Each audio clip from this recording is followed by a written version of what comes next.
Nah, lantas apa sih ciri-ciri yang bisa kita gali dari sebuah syair itu Sobat Mubar? Jadi ciri-cirinya adalah mari kita simak, ada beberapa cirinya. Itu yang pertama adalah syair ini terdiri dari 4 baris, Kang, atau larik dalam setiap baitnya.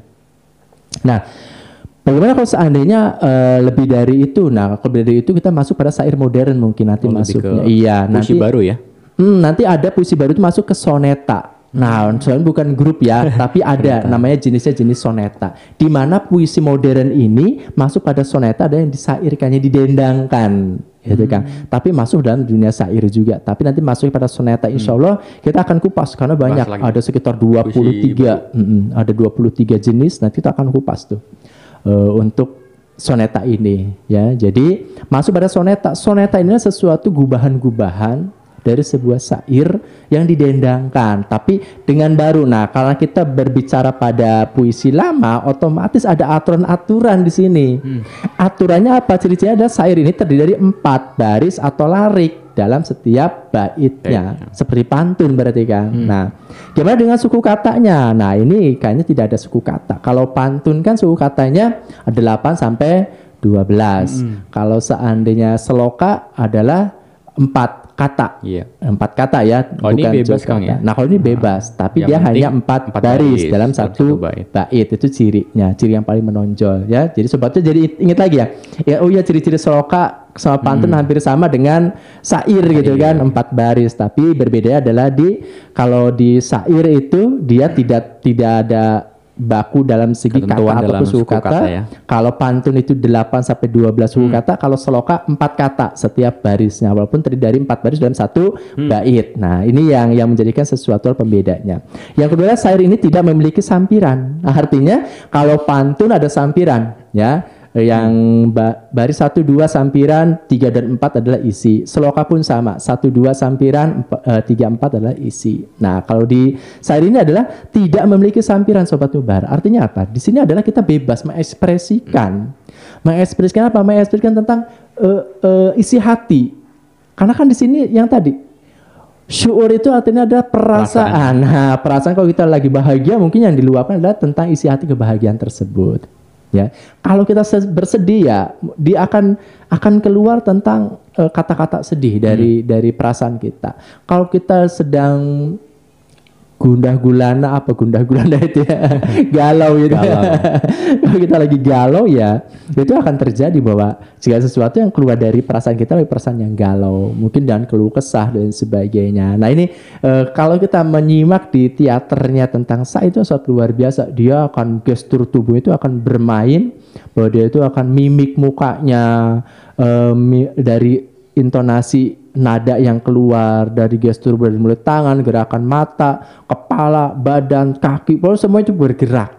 Karena apa? Karena dia mengekspresikan dari ungkapan rasanya itu sangat luar biasa. Nah, itu ciri yang kedua ya. Nah, yang ketiganya apa? Syair ini tidak selesai dalam satu bait. Artinya apa? Artinya dia bisa panjang. Terserah dia maunya, maunya, karena syair ini dia bisa diulang-ulang nantinya. Misalkan kita bikin 3 bait, kadang-kadang bait yang pertama ada lagi tuh diulang lagi di bait yang keempatnya, padahal masih bait yang pertama masih sama dari nadanya, sama dari kata-kata dan sebagainya, tapi suka diulang. Ada yang seperti itu pengulangan. Karena apa? Karena di syair ini tidak dibatasi, beda dengan seloka itu kan 4, 6, 8, 10, 12 ya. Kalau di sini tidak ada, di sini bebas. Itu artinya ya silakan sebanyak-banyaknya, semampunya si penyair. Itu yang penting dia hafal gitu kan, dia hafal dan dia bisa meluapkan isi perasaannya sampai sebanyak-banyaknya, ya silakan. Itu ya Sobat Mubar. Jadi di sini dalam syair itu tidak dibatasi Sobat Mubar, tidak dibatasi pada apa? Pada baris setiap baitnya. Silakan pada baitnya, barisnya dibatasi hanya 4 baris pada setiap bait, tapi tidak dibatasi setiap baitnya. Terserah mau berapa bait dalam satu judul syair. Misalkan syair tentang gadis idaman misalkan. Itu ya udah dia menyairkan tentang sebuah gadis idaman. Di sana yang bermain apa?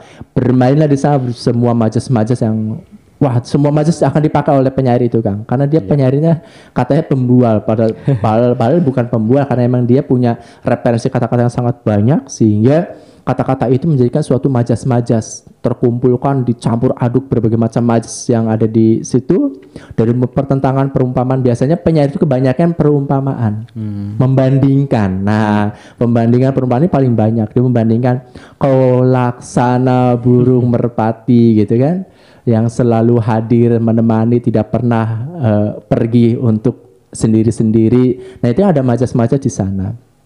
Atau kobak rembulan yang yang menyinari seluruh bumi itu. Nah, ini ada juga. Jadi di sini ada perbandingan, ada perumpamaan, mengumpamakan sesuatu pada makhluk hidup. Nah, ini sesuatu syair yang sangat luar biasa. Kadang-kadang syair itu indah.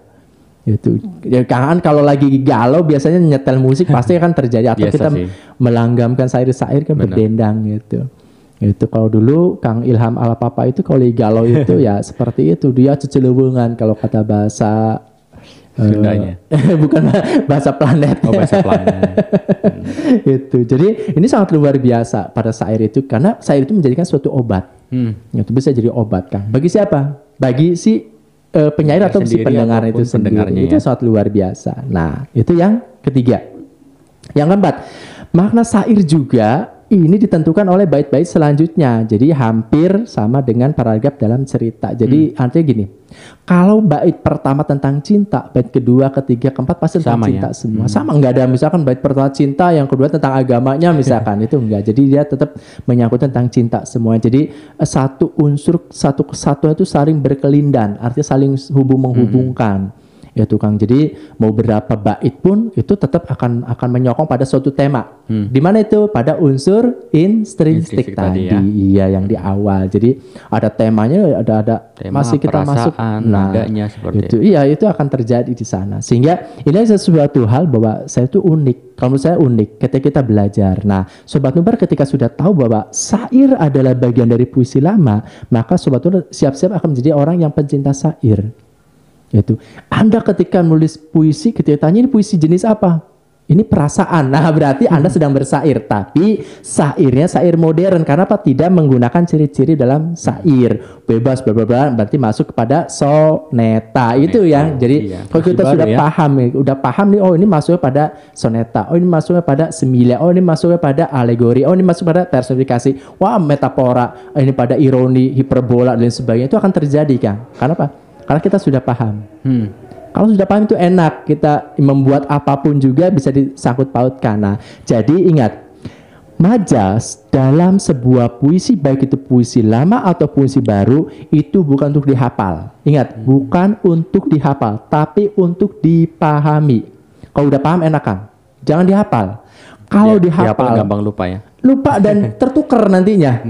Itu akan tertukar. Yang penting gini aja. Majas ada 3. Pertentangan, perbandingan, perumpamaan, udah selesai.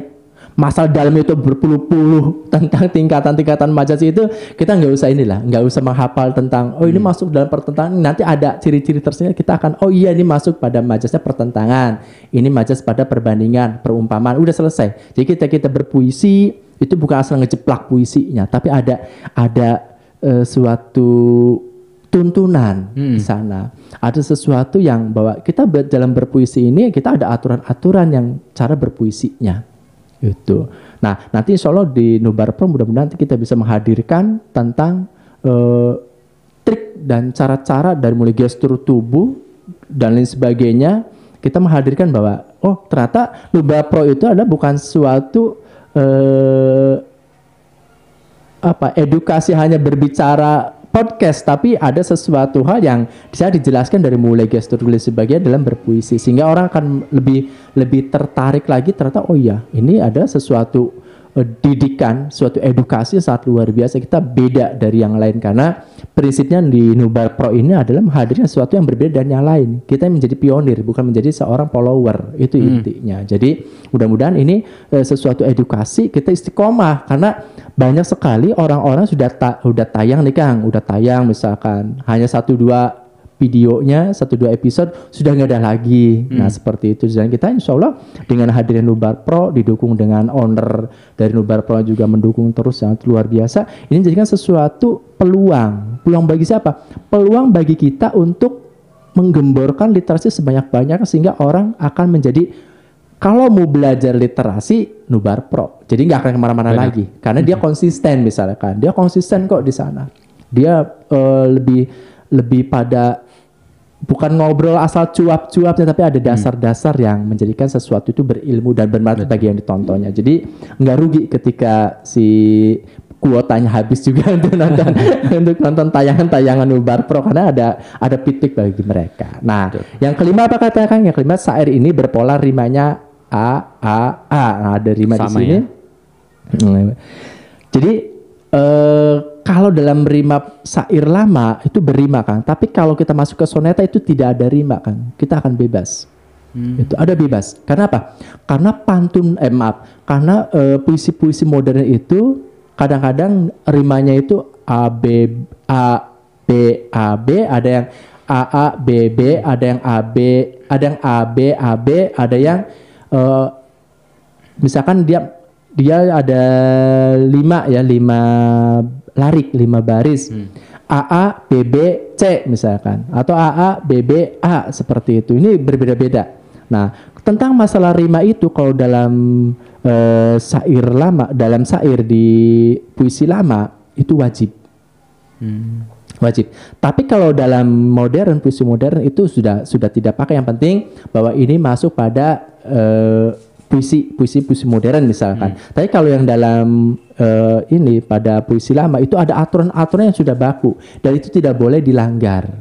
Jadi kita kalau mau bersair, mau menyairkan tapi dengan cara puisi lama, berarti dipakai dong ininya rimanya. Itu rimanya apa? Rimanya adalah polanya A dengan rima yang sama. Nah, yang kedua irama antara 4 sampai 6 suku kata. Jadi di sini ada 4 sampai 6 suku kata. Tapi kalau dalam soneta masuk pada puisi baru itu tidak masuk pada sebuah aturan baku. Ya? Iya, itu bebas. Tapi kalau dalam syair yang pada puisi lama itu dibatasi. Itu ada maksimal. Maksimal ada misalnya 6 suku kata. 4 sampai 6 suku kata. Iya, jadi kalau 4 sampai 6 suku kata ini dia lebih pada di bawahnya haiku. Nah, apalagi itu haiku? Nah, haiku itu apa? Haiku itulah sama puisi Jepang. Gitu ya. Jadi kalau puisi Jepang itu adalah 5 7 5. Kalau seandainya dia mau polanya 5 pola 5 7 5 7 7. Nah, kalau di sini kan kalau di dalam syair puisi lama itu adalah 4 sampai 6 suku kata. Jadi minimal 4, maksimal di 6 suku kata. Itu Kang. Jadi sangat luar biasa ya ketika kita sudah mengenal ciri-ciri dari syair itu sendiri. Nah, itu ya Sobat Nubar. Jadi ciri-ciri syair pada puisi lama ada 6. Silakan nanti itu lagi dipelajari lagi, ditonton kembali sehingga menjadi sesuatu hal ilmu baru bagi Sobat Nubar semuanya. Sehingga ketika ada orang yang sedang bersair, berdendang, nanti udah bisa nilai. Oh, ini berarti bukan syair puisi lama nih, tapi sudah masuk pada puisi modern. Itu Kang. Ya, siap. Terima kasih Kang atas penjelasan tentang syair. Tadi udah dijelaskan apa itu syair. Bahwa syair merupakan salah satu kata dari bahasa Arab. Syur ya. Artinya perasaan. Kemudian tadi juga dijelaskan jenis-jenisnya. Ada unsur intrinsik dan ekstrinsik. Kemudian ciri-ciri syair juga ada sekitar 6. Begitu Sobat Nubar ya. Baik, terima kasih yang sudah menyaksikan acara ini. Oke, sekali lagi jangan lupa untuk subscribe, like, komen, dan share, serta aktifkan lonceng di bawah ini untuk mendapatkan konten-konten lainnya, serta giveaway jam dan awas terjatuh lagi kamera ini. Nah, penasaran? Tetap pantengin channel YouTube Nubar Pro. Jangan kemana-mana karena kita bakal lanjut ke sesi berikutnya. Tetap di sini aja.